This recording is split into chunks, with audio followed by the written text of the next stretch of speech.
Julian Ward, a powerful CEO, came home 2 days early from Tokyo. He expected an empty house.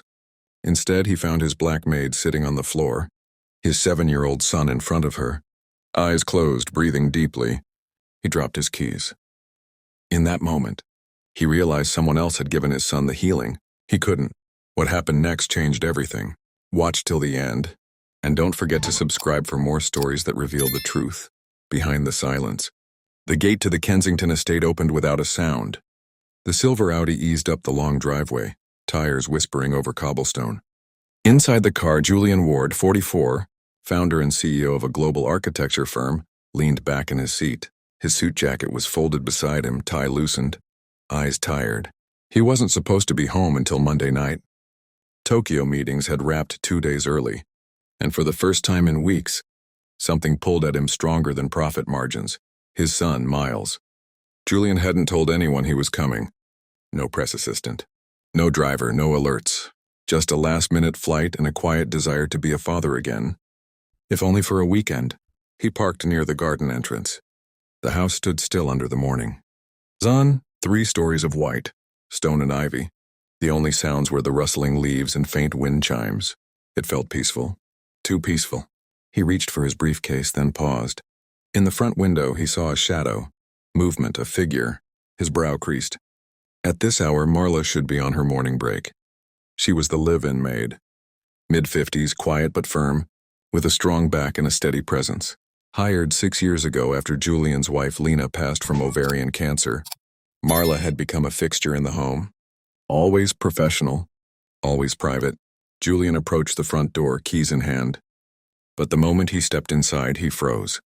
The keys slipped from his hand, clattering onto the hardwood floor. In the sunlit living room, Marla sat cross-legged on the white rug, her hair wrapped in a scarf, sleeves rolled. Across from her sat Miles, just 7, mirroring her posture, eyes closed, hands resting on his knees. At first, Julian thought they were playing. Then he realized they were breathing, slow, steady, perfectly in sync, inhale, hold, exhale. The room was silent, except for the soft hum of a wind chime hanging in the open window. A low bell tone faded from a metal bowl Marla had tapped. On the coffee table, a children's book lay open beside a glass of water and a notebook, filled with crayon drawings, spirals, clouds, smiling suns. Julian didn't move. He hadn't seen his son this calm in months.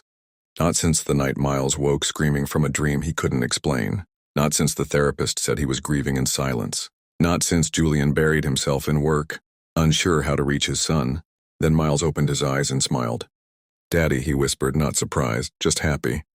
Marla turned. No guilt, no shock, only calm. "Good morning, Mr. Ward." Julian blinked. "What is this?" "Miles has been learning to sit with his feelings," she said. "Grief doesn't always shout. Sometimes it hides. He needed a place to feel safe in the quiet." Julian looked at his son. Miles stood and ran to him, wrapping his arms around his father's legs. "I didn't know you were coming," he said, voice muffled in Julian's shirt. "I didn't either," Julian whispered. He looked back at Marla, not as a maid now, but as someone who had given his son something he hadn't known how to. Peace. Julian sat on the edge of the couch as Miles ran off to get the drawing he'd been working on. The briefcase still lay unopened by the door. His phone buzzed in his pocket, but he didn't reach for it. For the first time in a long time, the numbers could wait. Marla stood quietly by the window, hands folded, watching the breeze stir the white curtains.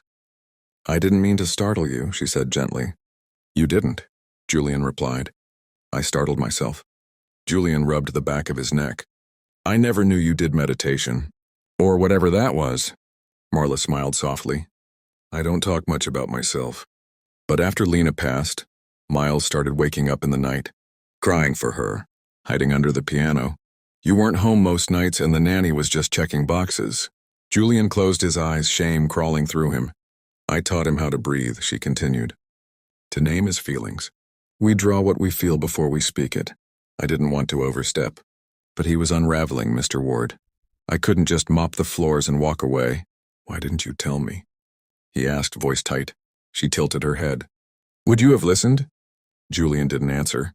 Miles came bouncing back with a page full of crayon art. He held it out proudly. A drawing of 3 stick figures, holding hands, one tall with glasses, one short with a smile and one with a headscarf. Above them, a sun with a heart in the center. Julian took it with trembling fingers. "He says you're part of our family," he said quietly. Marla smiled, eyes glistening. "I never had children of my own," she said. "But this boy?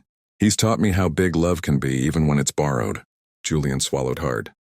He hadn't cried in years, not at the funeral, not when Lena's breath faded, not when Miles curled up on the kitchen floor holding his mother's scarf.